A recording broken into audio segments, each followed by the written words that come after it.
찬송가 315장입니다. 내 주 대신 주를 참 사랑하고 꼭 그에게 죄를 다 고합니다.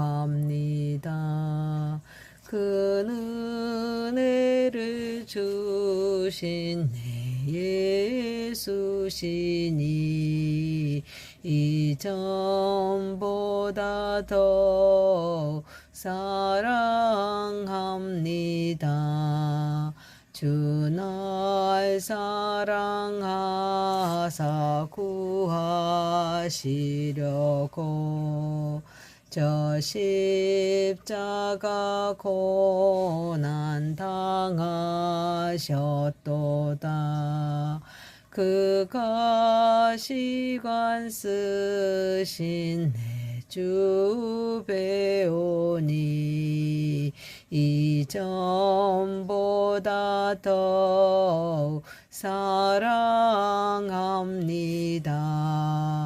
내 평생에 힘쓸 그 큰 의무는 주 예수의 덕을 늘 기림이라. 숨질 때까지 내 할 말씀은 이전보다 더 사랑합니다. 그 영광의 나라 나 들어가서 그 풍성한 은혜 늘 감사하리. 금멸류관 쓰고나 찬송할 말 이전보다 더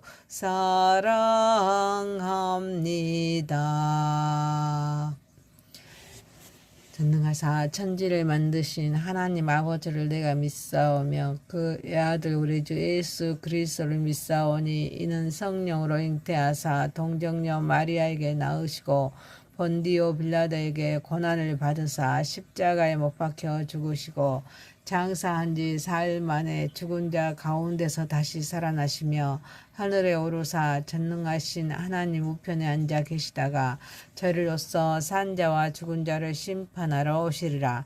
성령을 믿사오며 거룩한 공회와 성도가 서로 교통하는 것과 죄를 사하여 주시는 것과 몸이 다시 사는 것과 영원히 사는 것을 믿사옵나이다. 아멘.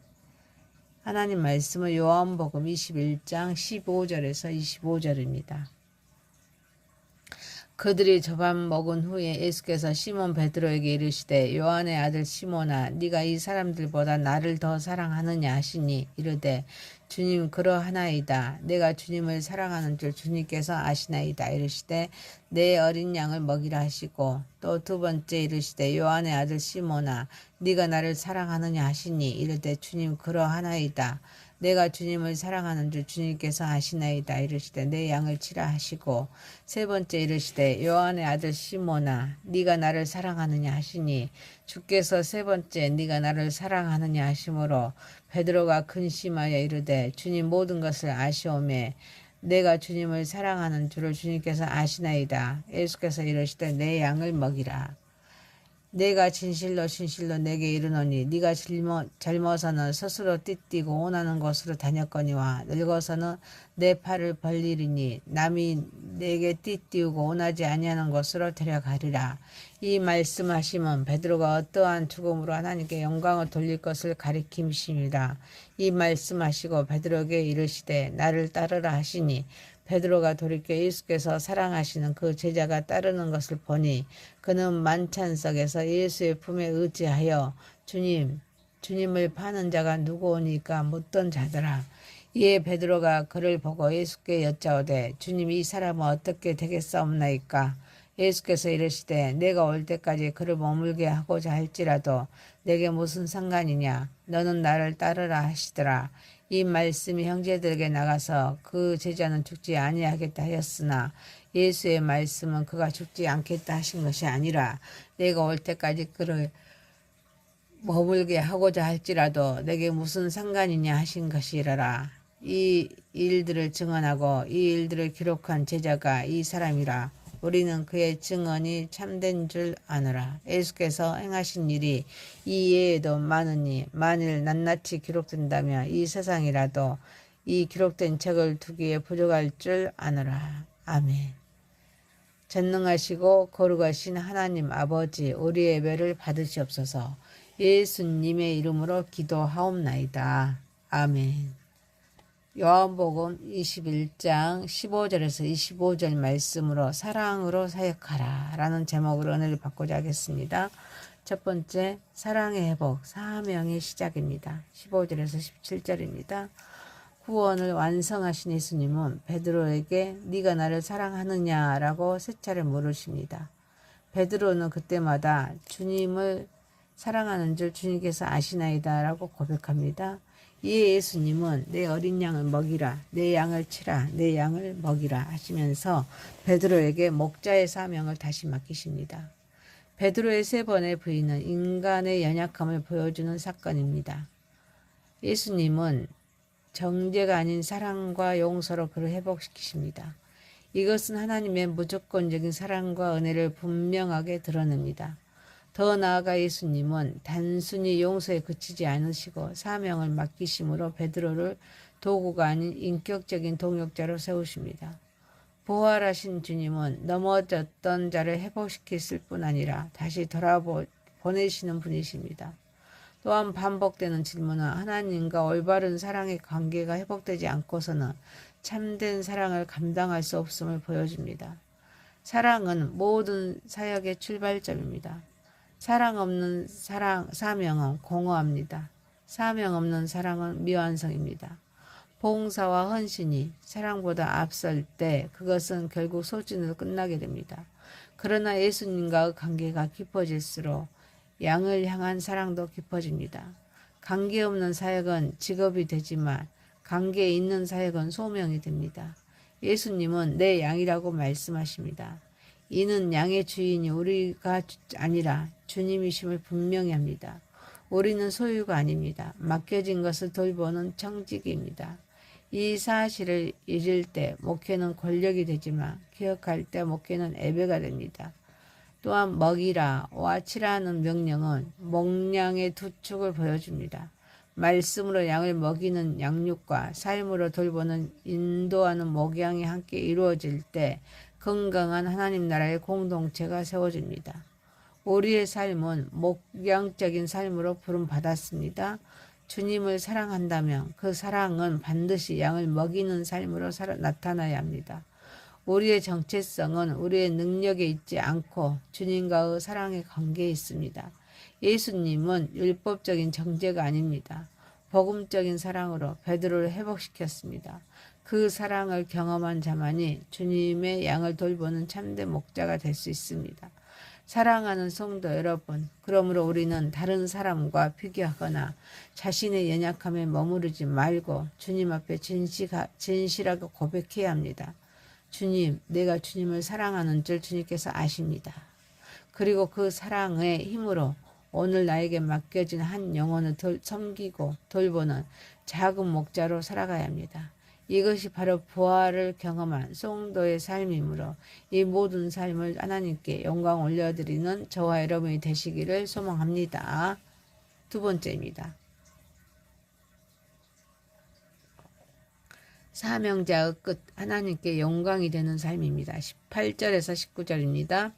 본문은 베드로가 젊어서는 스스로 띠띠고 원하는 곳으로 다녔지만 나이가 들어서는 다른 사람이 그의 팔을 묶어 원하지 않는 곳으로 데려갈 것이라는 예수님의 말씀으로 시작됩니다. 이는 베드로의 순교를 암시하는 동시에 그의 삶이 사명의 끝까지 하나님께 영광을 돌리는 방향으로 나아갈 것을 예고하는 말씀입니다. 구원을 완성하신 예수님께서 베드로의 죽음을 미리 아시고 말씀하신다는 사실은 그분의 신성과 진지성을 드러냅니다. 이 말씀은 단순의 이측이 아닙니다. 역사를 주관하신 하나님의 주권적인 선언입니다. 더 나아가 순교가 하나님께 영광이 된다는 사실은 세상의 가치 체계를 근본적으로 뒤집습니다. 세상은 죽음을 패배로 보이지만 하나님은 그것을 영광으로 사용하십니다. 베드로의 순교는 예수님의 십자가를 따르는 삶의 완성입니다. 그를 통해서 하나님의 영광이 드러나게 됩니다. 원하지 않는 곳으로 데려가리라 라는 말씀은 매우 중요한 의미를 담고 있습니다. 그것은 베드로의 감정과는 다른 길이지만 동시에 하나님께서 이루시는 뜻의 그런 자리입니다. 여기서 우리는 하나님의 주권과 인간의 연약함이 만나는 지점을 보게 됩니다. 인간은 피하고 싶어 하지만 하나님은 그 길을 통해서 가장 선한 목적을 이루십니다. 이것이 바로 섭리의 신비입니다. 결국 사랑으로 회복된 사람은 사명을 받고 그 사명은 십자가적인 순종으로 이어집니다. 마침내 하나님께 영광으로 돌리는 삶으로 완성됩니다. 제자의 삶은 시작이 아니라 끝에서 드러납니다. 그 끝은 하나님께 영광이 되는 삶이어야 합니다. 우리는 인생의 주도권을 하나님께 맡겨야 합니다. 내가 원하는 길이 아니라 하나님이 이끄시는 길을 따라가는 것이 참된 제자의 삶입니다. 순종은 멈추지 않고 점점 깊어져야 합니다. 편안한 순종에서 시작하여서 결국에는 십자가를 지는 순종으로 나아가야 합니다. 또한 고난을 실패로 해석하지 말아야 합니다. 고난은 하나님께서 우리를 통해 영광 받으시기 위한 사명의 과정입니다. 사랑하는 성도 여러분, 그러므로 우리는 끝까지 하나님께 영광 돌리는 삶을 준비해야 합니다. 중요한 것은 시작이 아니라 마지막입니다. 우리의 인생이 마지막 순간까지 하나님께 영광이 되는 삶이어야 합니다. 그리고 주님의 부르심은 지금도 계속되고 있습니다. 나를 따르라 라는 이 음성은 과거의 말씀이 아니라 오늘 우리를 향한 살아있는 초청이므로 이 하나님의 말씀에 늘 주님을 따르는 하나님 따르고 또 하나님께 영광 올려드리는 저와 여러분이 되시기를 소망합니다. 세 번째입니다. 비교를 넘어 나를 따르라. 20절에서 24절입니다. 베드로는 예수께서 사랑하시는 제자의 행보를 보고 묻습니다. 주여, 이 사람은 어떻게 되겠사옵나이까? 이에 대해 예수님은 분명하게 대답하십니다. 네게 무슨 상관이냐? 너는 나를 따르라. 그리고 그 제자에 대해서는 내가 올 때까지 머물게 하리라고 말씀하십니다. 이 말씀은 비교와 경쟁을 넘어서 각자에게 주어진 신앙과 사명에 집중하라는 강력한 요청입니다. 우리는 쉽게 다른 사람의 길을 보면서 자신의 삶을 비교하려 합니다. 그러나 예수님을 따르는 삶은 타인의 신앙 여정에 관심을 두기보다는 하나님께서 나에게 맡기신 부르심에 충실한 삶입니다. 하나님 나라 안에서 각 사람은 고유한 부르심을 받습니다. 그 부르심은 결코 비교 대상이 아닙니다. 베드로는 순교의 길을 걸었습니다. 요한은 오래 살면서 증언의 사명을 감당했습니다. 이 두 길은 우열의 차이가 아닙니다. 동일한 주님의 뜻 안에서 주어진 서로 다른 형태의 순종입니다. 여기서 우리는 하나님의 주권적인 섭리와 개인적인 소명이 어떻게 함께 이루어지는지를 보게 됩니다. 내가 올 때까지 머물게 하리라는 말씀은 각자의 삶의 경로가 하나님의 섭리 안에 있음을 인정하라는 의미입니다. 결국 신앙의 본질은 다른 사람과의 비교가 아니라 예수님과 관계 안에서 충성되게 따르는 데 있습니다. 비교는 제자도를 흐르게 하고 부르심은 철저히 개인적입니다. 중요한 것은 단 하나입니다. 너는 나를 따르라. 이제 우리의 삶에 적용해야 합니다. 비교를 내려놓으십시오. 다른 사람의 길이 아니라 하나님께서 나에게 주신 길에 집중해야 합니다. 나의 부르심을 발견하십시오. 하나님은 각 사람에게 고유한 사명과 자리를 맡기셨습니다. 주님께 시선을 고정하십시오. 사람을 바라볼 때 우리는 흔들리지만 주님을 바라볼 때 길은 분명해집니다. 사랑하는 성도 여러분, 맡겨진 자리에서 충성하십시오. 크고 작음을 따지기보다는 하나님께서 맡기신 자리에서 끝까지 신실해야 될 줄 믿습니다. 끝까지 주님을 따르십시오. 제자의 길은 시작이 아니라 마지막까지 이어지는 순종의 여정입니다. 비교를 버리고 주님께 집중하여서 맡겨진 자리에서 끝까지 따르는 삶이 참된 제자의 삶이므로 이 삶을 하나님께 영광 올려드리는 저와 여러분이 되시기를 소망합니다. 네 번째입니다. 다 기록할 수 없는 무한한 은혜 25절입니다.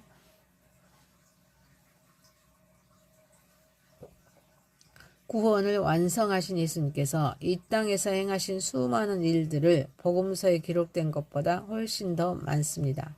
요한은 이 사실을 통해서 예수님의 은혜와 사역이 얼마나 크고 풍성한지를 증언합니다. 그분의 일하심은 한 권의 책으로 다 담을 수 없을 만큼 광대합니다. 결코 제한된 기록 안에 가둘 수가 없습니다. 이 본문은 성경의 충분성과 하나님의 은혜의 무한성을 동시에 드러냅니다. 성경은 우리가 믿음에 이르기에 충분한 계시를 담고 있지만 하나님 자신의 존재와 역사하심은 인간의 이해를 초월하는 무한한 깊이를 지니고 있습니다. 이는 구원의 은혜가 얼마나 크고 끝이 없는지를 보여줍니다. 하나님께서 지금도 계속 일하고 계심을 증거합니다. 그러므로 우리는 하나님 앞에서 겸손할 수밖에 없습니다. 우리의 지식과 경험이 아무리 깊어 보일지라도 그것은 하나님의 무한하심 앞에서 극히 일부에 불과합니다. 성도는 기록된 말씀 너머에 있는 하나님의 광대한 은혜를 신뢰해야 합니다. 복음서에 다 담기지 않는 주님의 사랑과 일하심을 묵상할 때 더욱 깊은 감격과 찬양으로 나아가야 합니다. 이 말씀이 우리의 믿음의 거룩한 경외심을 일깨우고 하나님을 더 깊이 알고자 하는 갈망으로 이끌어야 합니다. 기억해야 할 것은 이것입니다. 기록된 것은 일부일 뿐이며 또 하나님의 은혜와 역사는 무한하며 지금도 계속되고 있다는 사실입니다. 그러므로 우리는 나는 다 안다라는 교만을 내려놓고 내가 아는 것은 극히 일부라라는 겸손을 회복해야 합니다. 하나님을 우리의 이해 안에 가두지 마십시오. 지금도 살아 역사하시는 하나님을 기대하십시오. 기록된 은혜만으로도 놀라운데 기록되지 않는 은혜는 더욱 크고 풍성합니다.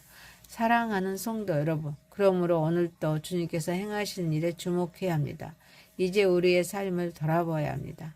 삶은 하나님의 이야기로 살아가십시오. 작은 순종을 가볍게 여기지 말고 소중히 붙드십시오. 그리고 그 은혜를 전하는 증언자로 살아가십시오.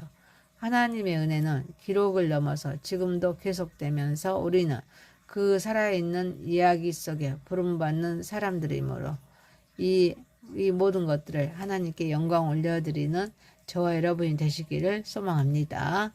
말씀을 마칩니다. 요한복음 21장 15절에서 25절 말씀으로 사랑으로 사역하라 라는 제목이었습니다. 첫 번째, 사랑의 회복, 사명의 시작입니다. 두 번째, 사명자 끝, 하나님께 영광이 되는 삶. 세 번째, 비교를 넘어 나를 따르라. 네 번째, 다 기록할 수 없는 무한한 은혜였습니다. 기도드립니다. 전능하시고 거룩하신 하나님 아버지, 우리는 다른 사람과 비교하거나 나 자신의 연약함에 머무르지 말고 주님 앞에 진실하게 고백하는 삶을 살아가게 하옵소서. 주님, 내가 주님을 사랑하는 줄 주님께서 아십니다. 라는 고백으로 우리 주님의 사랑의 힘으로 오늘 나에게 맡겨진 한 영혼을 섬기고 돌보는 작은 목자로 살아가게 하옵소서. 우리는 끝까지 하나님께 영광 돌리는 삶을 준비하게 하옵소서. 우리의 인생의 마지막 순간까지 오직 하나님께만 영광이 되는 삶을 살아가게 하옵소서. 우리에게 맡겨진 자리에서 충성하는 삶을 살아가게 하옵소서. 크고 작음을 따지기보다는 하나님께서 맡기신 자리에서 끝까지 신실한 삶으로 살아가게 하옵소서. 끝까지 주님을 따르게 하옵소서. 주님을 버리고 비교를 버리고 주님께 집중하면서 맡겨진 자리에서 끝까지 따르는 삶, 주님께 따르는 삶, 또 참된 제자의 삶으로 살아가게 하옵소서. 오늘도 주님께서 행하시는 일에 주목하면서 살아가게 하옵소서. 우리의 삶을 돌아보게 하옵소서. 삶을 하나님의 이야기로 살아가게 하옵소서. 작은 순종을 가볍게 여기지 말고 소중히 붙드는 삶을 살아가게 하옵소서. 주님께서 주신 은혜를 전하는 증언자의 삶으로 살아가게 하옵소서. 예수님의 이름으로 기도하옵나이다. 아멘. 하늘에 계신 우리 아버지여, 이름이 거룩히 여김을 받으시오며 나라에 임하오시며 뜻이 하늘에서 이룬 것 같이 땅에서도 이루어지이다. 오늘날 우리에게 일용할 양식을 주옵시고 우리가 우리에게 죄 지은 자를 사하여 준 것 같이 우리 죄를 사하여 주옵시고 우리를 시험에 들게 하지 마옵시고 다만 악에서 구하옵소서. 대개 나라와 권세와 영광이 아버지께 영원히 있사옵나이다. 아멘. 수고하셨습니다. 감사합니다. 찬송가 315장입니다. 내 주 대신 주를 참 사랑하고 꼭 그에게 죄를 다 고합니다. 그 은혜를 주신 내 예수시니 이전보다 더 사랑합니다. 주 날 사랑하사